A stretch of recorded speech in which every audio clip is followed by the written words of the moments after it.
राकेश बापट आणि तेजश्री प्रधान यांचं लग्नाची अफवा उडली। बॉलिवूड सोबत मराठी सृष्टीत पण आपल्या अभिनयाने ओळख मिळवलेले राकेश बापट पुन्हा एकदा चर्चेत आले आहेत। राकेशने एक मजेदार गोष्ट शेअर केली।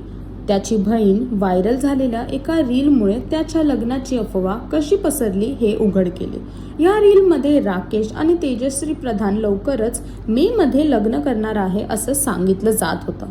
ही व्हिडिओ इतकी व्हायरल झाली की राकेशच्या आईला त्यांच्या नातेवाईकांकडून फोन सुद्धा आला की हे खरंच आहे का, पण राकेशने स्पष्ट सांगितलं की दोघांमध्ये असं काहीच नातं नाहीये, दोघांमध्ये असं काहीच संबंध नाहीये। लोक उगाच असं काहीही सुरू करतात, पण वास्तविक मध्ये असं काहीही घडलं नाही आहे।